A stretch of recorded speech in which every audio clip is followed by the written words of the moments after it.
Good morning, everyone. Welcome to our monthly webinar series called vCIO Perspectives. I'm Ray Steen with Mainspring, with an IT strategy and consulting company supporting small to medium-sized businesses, government consulting firms, nonprofits, associations in the DC, Maryland, and Virginia area. I'm joined this morning by Josh Breckenbuell. Hello, everyone. Josh is a senior CIO and business advisor, been around for 20 years. I like to throw that out there just so that you don't feel young anymore. Thank you. Thank you. Yeah, Josh is well known in the area. He's spent a lot of time in a variety of industries. Like I said, 20 years in IT consulting and advisory, working with a large construction company and working with city government, working as a Microsoft Cloud consultant. And Josh has been with Mainspring for almost a year now, and we're grateful to have you. Thanks for joining. Thank you, Ray. Appreciate that. We have a great topic to dive into. I'm sure everyone is aware that we've got an interesting climate when it comes to hiring and retaining employees. And so today's topic is one that Josh is well familiar with, and all of us are now diving into, which are metrics and challenges to hiring and retaining employees, and how does technology impact these challenges. So we've got a short presentation. It's very conversational. I'd ask anybody that's attending to feel free to drop questions into the chat, and we'll stop from time to time to ask those questions, and we'll also have some time at the end as well. So let's go ahead and get started. Leading topic, like I mentioned, how technology has impacted candidate hiring and employee retention. You've got a nice graphic and process up here, Josh, and I'd love to hear your thoughts on how you're seeing your clients and other businesses tackle this challenge. Welcome, everyone. Thank you, Ray, for the introduction. It's a pleasure to be here. Like Ray said, I've been with Mainspring for just about a year now. Before that, multiple stops, and in all of those stops, one of my kind of sub passions has always been the onboarding of new employees to an organization. So, when we talk about coming on board to a new company, and we're going to deep dive on onboarding here very shortly, but it involves HR from the start, from the day that you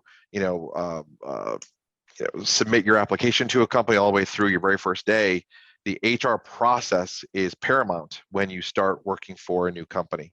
And so, HR has come a long way in the last 20 years from, paper applications and fill out this form and fill out that form, all the way through now where we're talking about, artificial intelligence and human resources information systems and the whatnot. So I wanted to jump in here and talk a little bit about how technology has changed, how it has both improved and maybe also hurt a little bit the hiring process across organizations, and what we're kind of seeing in the industry. So first, let's jump in. So when we're talking about looking to fill a position with an organization, maybe it's an existing position, maybe it is a brand new position, maybe it's a new need for the company, maybe the company is expanding and they've got these new roles to fill. One of the things that we can do now is use technology to help identify the hiring needs. So do we need 6 people to fill this role? Do we need 4 people to fill this role? Can people use shared resources across the organization to kind of fill that void in the company? So these systems are really designed for collaboration, bringing people together, bringing information together, bringing the needs together, so people can make smart decisions about where we're going to be looking to hire new talent. So this is also a scenario where you can prepare for growth. So let's say you're a company that's already established and you're thinking to yourself, there's just a matter of time before, we hit a threshold where we need to increase staff. Maybe our finance department needs to grow. Maybe our, IT services need to grow. Maybe, our human resources department or our manufacturing environment, whatever it might be, there's growth anticipated on the horizon. So we want to prepare for that. We want to get a pipeline of new talent so we can source those when we need to. So moving on there, we're talking about an HRIS. So if you're not familiar with it, Human Resources Information System has a couple other names. And also ATS, if you've not seen ATS, that's an applicant tracking system or solution. So in both of these cases, they typically go hand in hand. Where we often see this is where you might go to like your Indeed or your LinkedIn or your Career Builder, your Monster.com, whatever website you go to, and you click that little link that says, submit application. And when you do that, it takes you to a third-party website. Maybe it's the company's portal, and you begin to see all of these questions. Name, address, phone number, et cetera, et cetera, et cetera. Put in your education, put in where you've worked, put in your potential references, things like that. This is the heart of an HRIS and ATS. So the idea is we're collecting information about our candidates right up front. So that way we don't have to have data entry folks on the HR team typically that are entering all of that data from pages of paper and resumes and things like that. So once that data gets entered into the system, at that point, you can do anything you want with it. So we can use it to start by populating the HRIS. So we're populating all of that phone number information, address information. Additionally, we can target things like certifications and job qualifications and skill sets and things like that we're putting into the system, so that we can then go back later and find that information. So we might have other positions opening up down the road, and we might be having a specific need. Maybe there's a new challenge in the organization. We're looking for people that have certain skill sets. We can go and grab those people and maybe move them around the company. So additionally, we can do things like tracking position requirements, right? So we can collaborate across the organization for what are the requirements for this position. Do they need to have certain certifications? Do they need to have security clearances? Do they need to have skill sets around technology that are required for this position to be successful? Go ahead, Josh. Ray, you got a When question? it comes to some of the tools that are out there that fall into that applicant tracking system or HR information systems, and you're working with organizations to evaluate those tools, what are some of the key factors that you're looking at when it comes to looking at the solutions that are out there? Because I'm sure there's many, right? Oh, In yeah, any industry, there's a bevy of tools that seem to either monopolize or advertise to cater to organizations around the promise of automation and efficient tracking and hiring. What are some of the features, I would say, that you feel like are the ones that are most important when you start looking at and evaluating tools? Yeah, so there's a couple ways you can do this. A lot of financial solutions come with some level of HR capabilities, right? Even if it's just some intersection between the financial system and the payroll system. Maybe there's a timesheet component to this as well. But going deeper than that, you can do things like tracking your DEI or your diversity, equity, and inclusion program, right? So making sure that you're being diverse across your workforce, making sure that you're hitting key metrics for that. It can have solutions in there for 401k management, right? To help, small businesses, especially that are offering 401k solutions, helping you track that and keep up with that, because that can be very challenging. COBRA, PTO administration, making sure that you're paying employees out when they leave the organization, or making sure that you're granting them, depending on your annual cycle, making sure that you're tracking that effectively, because nothing makes employees more angry than when the PTO number is showing an incorrect number. So we want to make sure those things are accurate. But when looking at these solutions, the new kind of best of breed out there are going to be your cloud solutions. These are going to be potentially either a bolt-on solution like an ADP, or potentially a third-party independent solution where you are essentially outsourcing all of your HRIS to a cloud web vendor that is compiling all that information. That might just be for your use, or you could even also attach some level of human management as well. So you could have consultants working for that company that is helping you manage your HRIS and helping you define certain analytics, to make sure that you're capturing what you want to capture and utilizing that information to its best ability. It sounds like, in your experience, it's easy to get enamored with the number of solutions that are out there Mhm. and the bells and whistles that come with them. And something that you mentioned stood out to me was, what part of those solutions work with what you already have. So Mhm. it kind of goes back to an old best practice, which is let's start with your processes and what solutions do you already have? Are Sure. you underutilizing what already exists within those solutions? Really bringing the conversation down to what are the business processes that you like and make you unique, and what are Right. your real actual needs from a solution standpoint to get the outcomes you're trying to achieve when hiring. So sounds very consultative and a good place to start. Absolutely.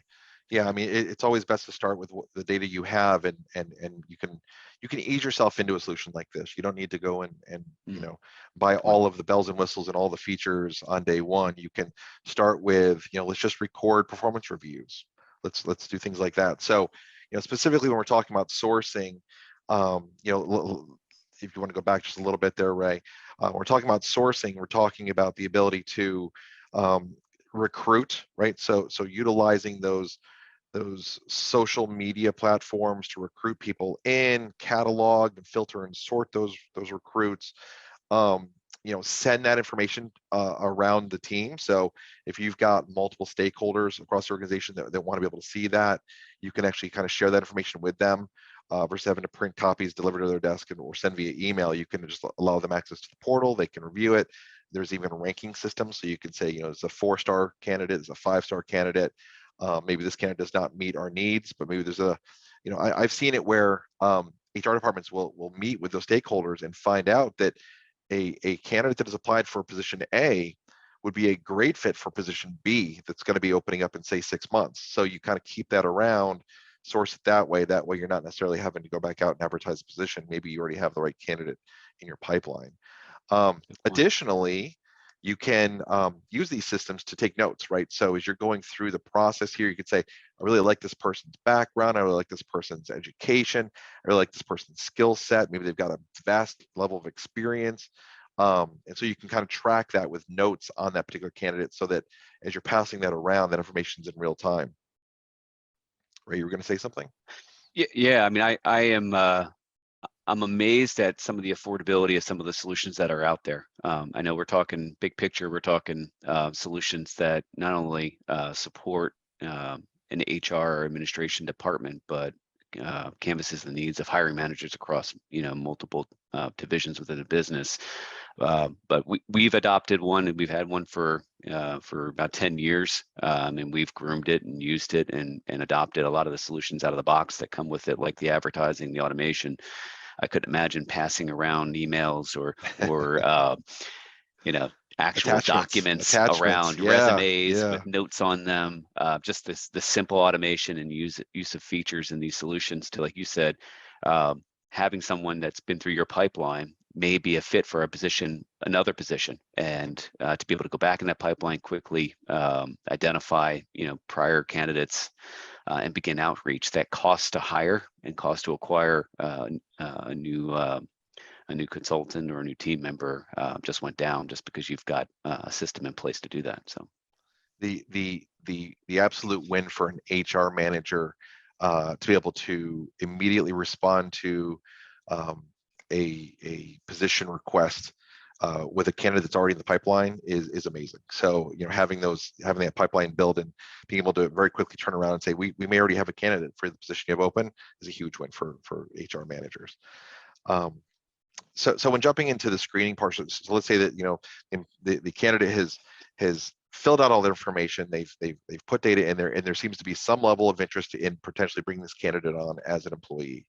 So using these HR information systems and the ATS solutions that are out there, skills verification. Let's say you need somebody that knows how to use Microsoft Word, or can type at a certain pace, or has other tech efficiencies around collaboration, email, whatever it might be. As well as, of course, hands-on experience. So maybe they need to know how to perform welding, or other mechanical based skills. So we can actually use these solutions for skills verification. So we can go out and validate they have the education they say they have. They can go out, validate they have the skills that they say they have. You can actually tie into third-party databases that will track this for you. So there's the ability to kind of automate some of that workload from the HR manager's position, where they have to go and check skills references and check with universities and check with, perhaps, security clearances, things like that. So there's ways to automate a lot of that by simply tapping into other databases and basically confirming that the candidate is who they say they are. Additionally, as we're doing today, video interviews are becoming very popular, right? So especially as like a phase one. So hey, we want to meet the person. It might be a 15-minute brief conversation, or we want to see, does this match at all? Is this person presentable? Is this person professional? So you can have that video interview, take 15 minutes out of your day versus having to block potentially a larger block of time. Make it very convenient. So maybe it's between your meetings, so you don't necessarily have to, cancel other agenda items that you have on your day. So video interviews have really changed the way that we hire, right? It's given us incredible flexibility. Additionally, being able to video interview someone 7 states away from you, right? You don't have to come in and pay for a hotel and stay the night and you burn a day. You can do a 15-minute video screen, ask them some questions, move on, and then of course take notes in your system. But then, as you get further along, since COVID, a lot of us are working remotely, right? So these stakeholders may not be all in the same building, may not even be in the same town or city. So being able to do video interviews where you've got 4 or 5 folks from your own company who are sitting on a call, maybe a panel, so to speak, being able to do that through a video interview can be incredibly beneficial now. So if you've got folks that are maybe in London, England, you've got people that are working on the East Coast, the West Coast, and you want to interview this candidate, this is really the only way to do that now, right? So this is an effective way to get to know somebody, see what they're about, ask them the questions you want to ask, and then move on with your opinions. Yeah, and something you had already talked about when it comes to screening and sourcing, the idea of that initial process of screening a candidate, recording it, having it part of your HR and applicant tracking system, so that any hiring managers can, at their own time, off hours or when it's convenient for them, to be able to go back with a touch of the button, just see the attached recorded screening or audio associated with that prospective employee, listen to it, provide instant feedback through the system that they want to have a second interview. I kind of speaks to what's the cost of this process and this solution, and how does it fit with your process? Because it'd be great to be able to have everybody in a room for a panel, but I think most of us are now aware that the speed with which recruiting and hiring has sort of outpaced a lot of more traditional recruiting processes and timelines. So I think some of these tools are also kind of speaking to the cost of acquisition from a business standpoint. You're absolutely right, Ray. I mean, the days of we're going to interview a candidate over the course of 3 weeks and then spend a week or 2 working on an offer letter and then giving them another week to sign on that dotted line, so to speak, those days are gone, right? So nowadays, if you find top talent, you're talking a matter of hours, not even days or weeks. So you're talking about getting an interview out the same day that you source them. You're talking about potentially interviewing them the very next day. You're talking about offering them an offer letter that same week, and you're hoping to have that person start in 2 weeks, right? That's the idea. So this whole process makes things faster. It allows small businesses to compete with large businesses, small teams to compete with big teams, and vice versa. Yeah, it's a perfect segue into the hiring. You talk about real-time communication. What are some of the capabilities you're observing and seeing as you're looking at some of these solutions with some organizations? Yeah, exactly. So we already talked about video conferencing. I think that's becoming a very big standard now. But the ability to use voice over IP phone systems, so collaborating in real time just on a phone call. So using your cell phone to make that same call, but coming from a company phone number. Those cold calls out there to say, hey, candidate A, are you interested in talking to our hiring manager real quick? Let's do a quick vet. We're also talking about, overall real-time communication, being able to shrink our office footprints. So this is something that we don't talk about a lot, but technology has really changed not only the hiring process, but where people eventually work, right? So Being able to source from, again, 7 states away and have that person become an immediate impact to your team without having to pack up their home, move across the country, unbox, get situated, ready to go. Most of these employees can be effective right out of the gate because they're able to work remotely. There's also cost savings when we're talking about shrinking potentially your physical office footprint.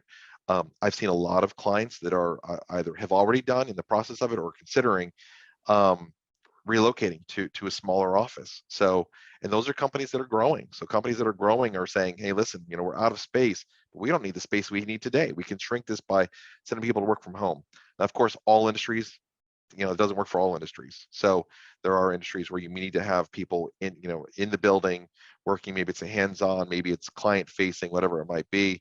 But in all of those situations, being able to communicate in real time, send questions at a moment's notice, get answers at a moment's notice, be able to follow up on things. If one of the stakeholders has a question, hey, you mentioned you've got a skill in this.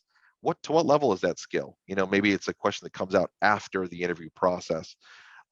Very rapid, you can send through the system. And Ray, something we haven't talked about, we know about email, we know about video conferences, we know about that, but there's also real-time chat. There's the ability to submit questions via a portal and have those answers saved as part of a discussion, right? So that way, as a panel of people are reviewing this, there is the ability for people to all see the answer to a question that was asked.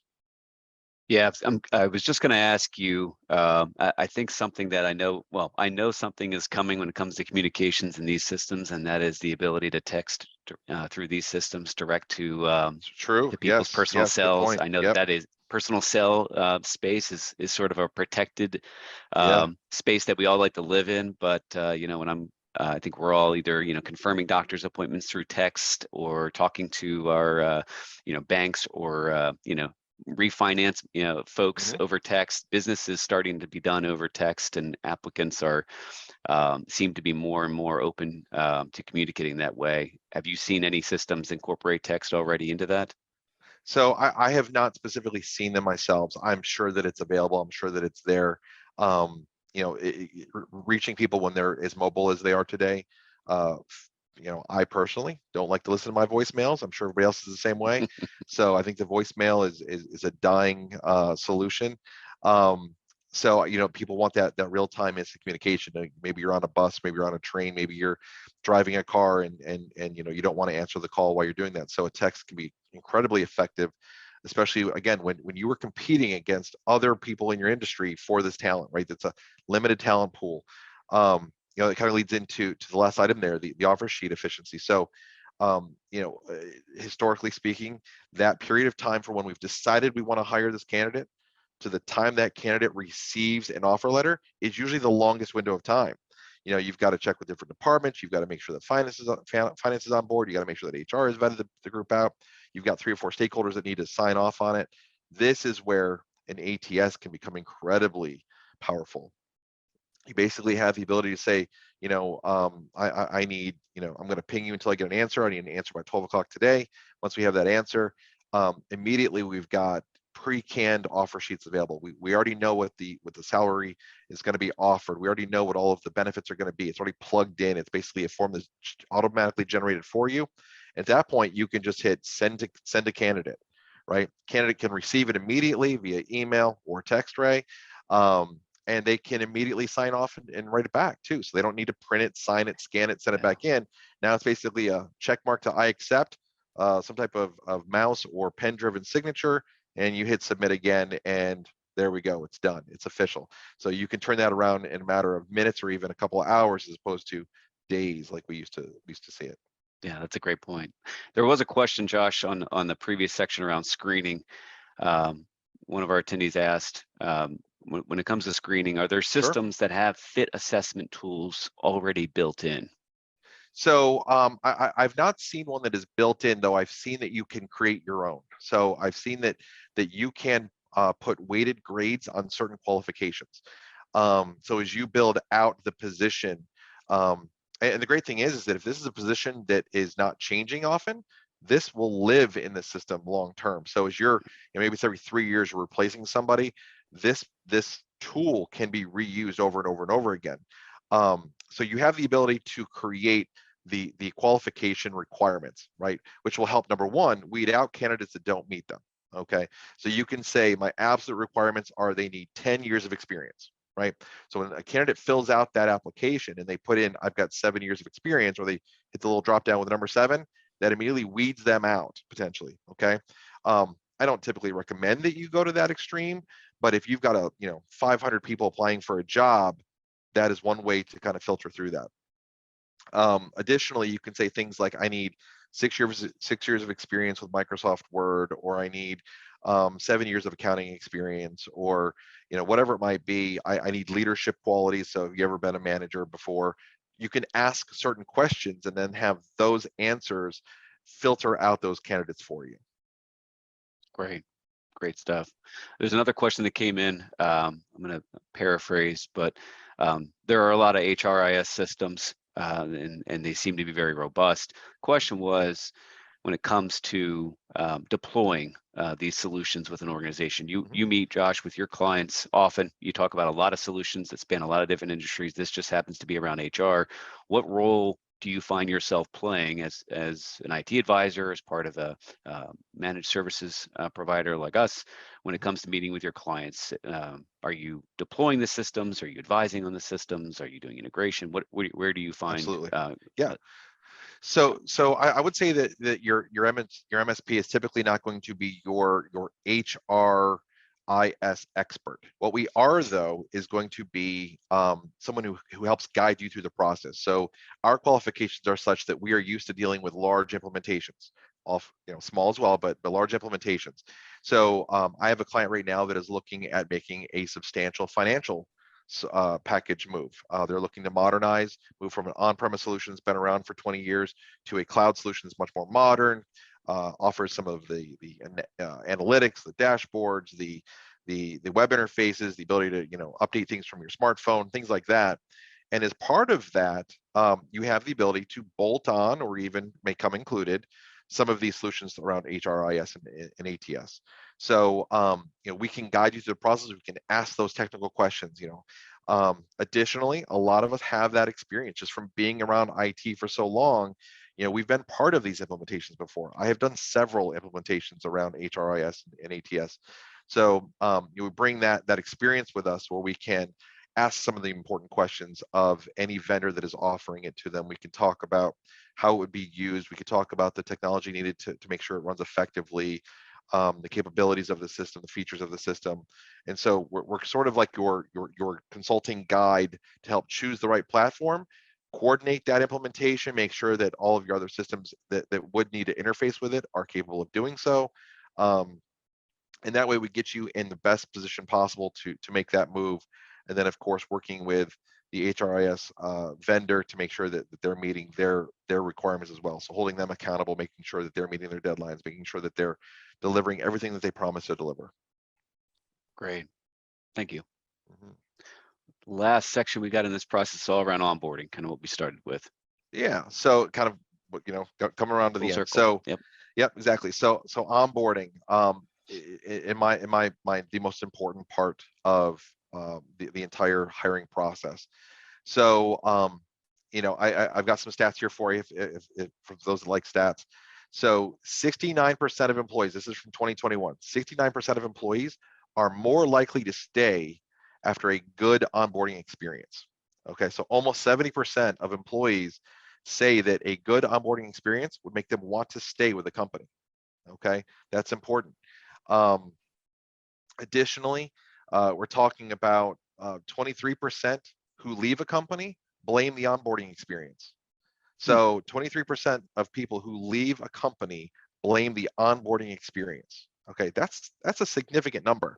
So anything we can do to improve that onboarding experience, we need to be doing. So Mainspring, one of our jobs here is to make sure the technology onboarding experience is at a very high level, and making sure that the equipment works, they have all the software that they need, making sure that that they have the base level of training necessary to kind of jump right in and do their job, knowing where files get stored, knowing how to access SharePoint online, check their email, all of those technical things.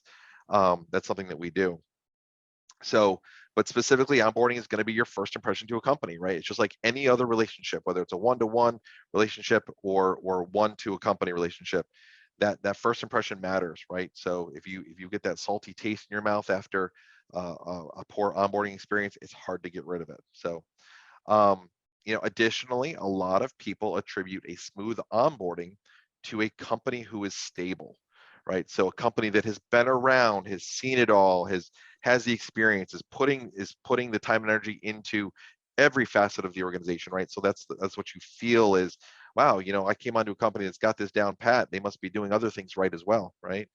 So you would So say if I have to fax, if I'm a prospective employee and I have to fax or mail my offer yes, letter or offer sheet yes. back, that's not a good Yes, impression. I would say that's a red flag, right? So, Sure. if you're being asked to print, sign, and scan something back, even if you're not using a simple e-doc solution, right, or an e-signature solution, that's a red flag too, right? A lot of people don't own printers anymore. So how am I printing it? Do I got to go to my local Kinko's and print that and then sign it? How am I doing that?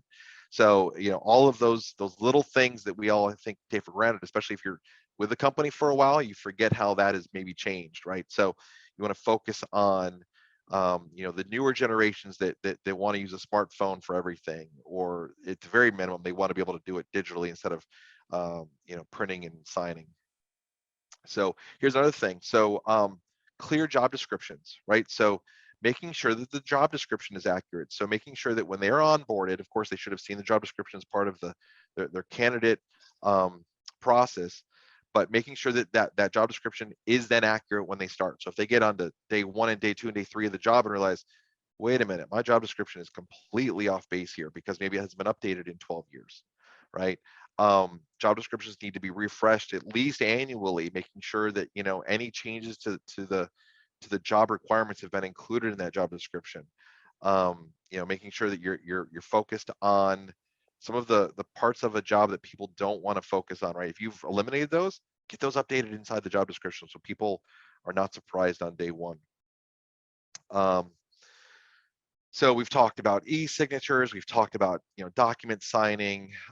Additionally, what's very important is your process evaluation, right? So as a company, we've talked a lot about how the candidate is feeling. Let's talk about how the company is feeling. The company wants to know that they've made the right decision, right? And it costs, as Ray mentioned earlier, it costs a lot of money to bring in a new employee. I've heard stats that say that a good employee is not profitable until month 6, right? Whether that's true or not today, I don't know, but I've heard that old saying for a while. So one of the processes here is your 30, 60, 90-day evaluation, right? So being able to streamline that process, making sure that new employees are getting what they need and are becoming profitable to your organization as quickly as possible. Keep in mind that we're not talking about salespeople being profitable. We're talking about an accountant in finance becoming profitable to the organization, where they're no longer a hindrance to the company from being profitable, but instead, being effective, being efficient, and making necessary changes that they need to. So being able to do those processes very quickly and efficiently without having it be a 3 or 4 hour event each time is critically important. So being able to automate a notification out to the managers of that new employee to say, hey, listen, here's a 5-question quiz we want you to answer about your new candidate. Are there any red flags or anything you want to note here? Is there anything HR needs to be involved with? Are they showing up on time? Are they working diligently? Are they picking up the concepts quickly? And then all the way through your 90-day, have they become a good team member? Have they been, are they becoming reliable? Are they becoming a good trusted source within the organization? Anything that would be a red flag that you would catch early on will save you money in the long run before you get a year or 2 years on the road and realize we really picked the wrong candidate here. Yeah, talk a little bit about certification recording. Mm-hmm. I think I understand what you mean here, but being in an area where government consulting is huge, and it's important for business growth to be able to demonstrate employee and company-wide qualifications.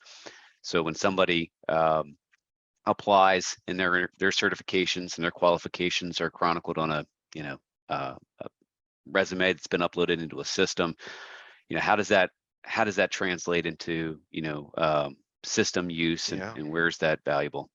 So one of the biggest issues I've seen with especially like in the construction sector, is being able to track things like safety certifications or OSHA compliance certifications, or in the tech industry, you're talking about, IT certifications. And there's tons of other certifications that are out there. So these might be one-day courses you get to and you get a little piece of paper that says you're certified in it. It might be, 6-month long training curriculums where you come out of it and say, I know this, I'm an expert in this field. Um, Security clearances are also a big one, right? So being able to track this and then update this accordingly. So, these certificates will often come in. Somebody will scan it on a copier. It goes in as a PDF file inside of a file share somewhere, buried within, an HR folder, and then it's always forgotten about, right? And then you realize, oh shoot, employee A did not do their annual re-up of their certification, so it lapsed or it expired or whatever it might be.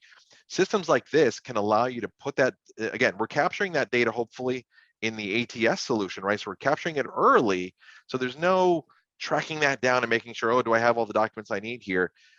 It's put in early, it's verified through the screening process, and then, when you get to that expiration, maybe it's a forklift operator who needs to be certified annually to drive a forklift. Maybe it's some type of physical that needs to be done to make sure that employee is safe to work in a physically demanding environment, making sure they've got good hearing, good eyesight, can bend over, touch their toes, so to speak, right? These are all things we can track in the system, and we can get reminders, general reminders, requirement reminders to say, hey, listen, employee XYZ is required to get their annual physical by the end of, say, July, right? And that can pop up 30 days in advance. You can then coordinate with your local health screening provider, get that employee in there, making sure everything's good, and then check that off the list and say we're good for another year. HR managers love these types of solutions, right? It takes the I have to remember stuff out of the equation and just says, let me manage my inbox or my portal day to day and know exactly what I need to do. We can kind of breeze through this because I think a lot of us get this, but once we find the right candidate, right, we want to retain them, right? And so I've given you some numbers as far as why people leave because of an onboarding experience. But can I tell you that 21% of employees leave within 6 months if there's lack of effective onboard training. So, if you're hired as an accountant one in your company and nobody's providing the necessary shared knowledge within that group, people will leave because they feel like they're not going to be successful long term. So being able to get people in the door, on staff, and then making sure they don't leave is the other critical piece of this. So, obviously we've talked about modern workplace, work from home. Those things are all indicators of maybe a forward-thinking, flexible type of company you'd want to work for. There's tons of cost savings opportunities there. You're talking about vehicle cost savings, parking, public transportation, childcare for when your child maybe is sick for a day and can't get to school. They can lay out on the couch and watch TV while you continue to do your job, and you don't have to necessarily have to hire a babysitter for the day or run them to a daycare. So those types of solutions, the modern workplace, work from home, bunch of cost savings there. So that's becoming very, very attractive nowadays. And I would say in some industries it's almost a requirement. So this is my big one, the philosophy around how you supervise employees, right? So I've worked for many a manager who needs to look out their door and make sure that you're working, right? Are you sitting at the computer, or you have an Excel spreadsheet pulled up in front of you? If so, that means you're working. That's not how we should operate nowadays, right? We need to trust our employees. We need to manage by productivity and by trusting those employees, making sure that the employees are empowered to make decisions without having to come to the manager every 15 minutes for a yes no decision. Giving those employees that autonomy, we use that word autonomy, to feel like they're able to invoke change, create the efficiencies where they need to create those efficiencies, and do their job without somebody necessarily looking over their shoulder. So additionally with this one, what we find is this is becoming a big point on I'll say job hiring board social media platforms, right? So your Glassdoors, your Indeeds, employees are now rating and reviewing their employers. So they're saying things like, wow, management is just not up to snuff, or management doesn't trust its employees, right? Those are red flags keeping good candidates from potentially applying to your job. So keep that in mind, that it comes around. So if you treat employees poorly, they're going to let other candidates know, and you may be getting a less capable candidate base. Yeah, you talk about autonomy and kind of going back to something you mentioned before around the onboarding experience and looking back at the job posting and the job requirements. And one of the indicators I think we've seen over the time is when you see job descriptions out there that have metrics, clear metrics about what success is. Generally, that's a signal that there's going to be a level of autonomy, and it's an indicator of what kind of supervisory philosophy is going to be going to be part of their experience moving forward. It's the vague job descriptions that lack some of that clarity, that aren't necessarily netting the results that organizations are looking for when it comes to not only just hiring but then retaining. Absolutely. So we've talked about performance-based evaluations. Making sure that not only are we doing the evaluations, because employees like to hear feedback, whether it's good or bad. Employees want to know where they stand, right? They want to know, am I doing a good job? Am I not doing a good job? Am I not meeting expectations? So making sure that we are evaluating employees, but we're evaluating them not on how I feel today, more so on these metrics that Ray is talking about, making sure that we have systems in place to identify, how effective is this employee, and let's make sure that we use those numbers as at least a significant portion of our performance-based evaluation, if not the most important reason for that. I mentioned continual compensation review. So this is becoming very popular recently, where it used to be that employees didn't talk about their salary at work, right? We didn't talk about it. Well, that is changing. So employees are not only talking about it, they're posting it on the internet. So, you can go to these websites and say, how much does a finance accountant one make at this company? $58,000. Okay, well, there it is, right? So you've got this employee that has been incredibly loyal, dedicated, working so hard for 15 years in this position, making a certain salary, and then you go out and hire a brand new candidate off the street who, in order to get them in the door, you had to pay them more than your long-term loyal employee. So when that gets discussed at the water cooler or whatnot, that is a big reason why you're going to see a jettison talent, right? They're going to say, wait a minute, I've been here this whole time.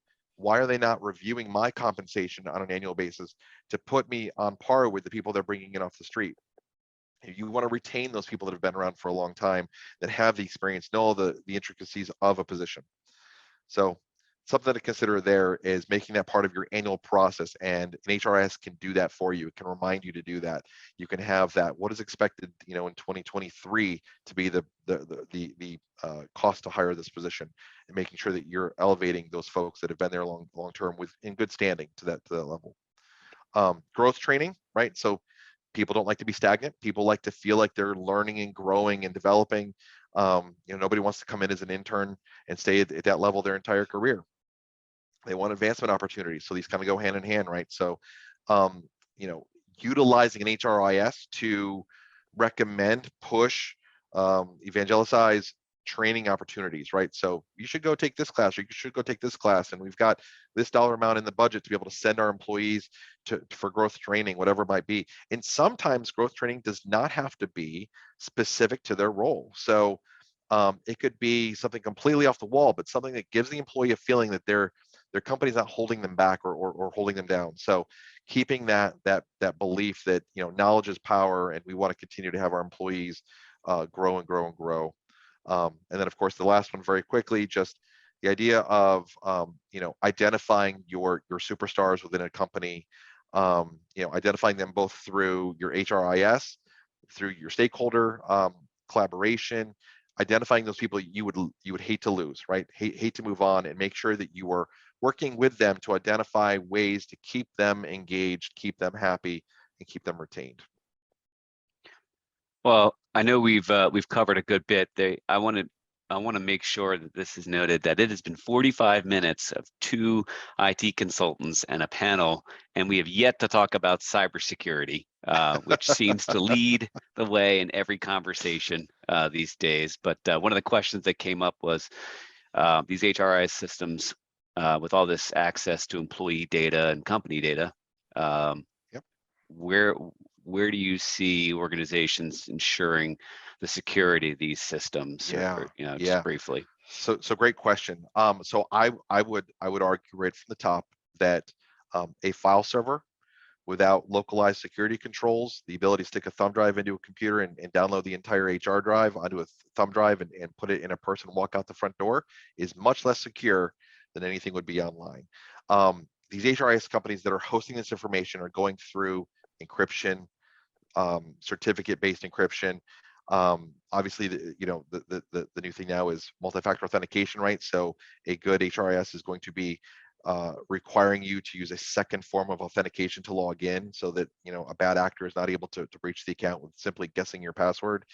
So I would put an HRIS heads and shoulder above where we are with a standard file system, where a misclick or a drag and drop can all of a sudden expose the entire company's salary information to the entire employee base, right? We've seen that. I've seen that happen where somebody copies a file to the wrong location. All of a sudden everybody knows what everybody in the company makes, and it's a whole big thing, and it's try digging out from underneath that. So that's my perspective on it. Is an online solution, obviously a trusted solution, maybe not a fly-by-night company, but a company that's been established, been around. And a lot of them have they address this concern right on their website with what they're following. So they're very aware that social security numbers being inputted online is a concern, right? But the alternative to doing it yourself or keeping it on your hard drive, I think, is much more risk. Sure. Well, great. We are at time. It looks like we've addressed all the questions that have piled in. I want to thank everybody for taking time out of their day to join us. And first and foremost, thank you, Josh, for taking time to discuss a really relevant topic. For those that are interested in attending our next webinar, it will be on August 24th at 11 a.m. I believe we've settled on the topic, although nothing's final yet, on modern day security awareness training for your organization. But thanks again. If you have any questions, feel free to reach out to us online, our website, our LinkedIn, and you can find Josh active on LinkedIn as well. Thanks for joining, everybody. Have a great day.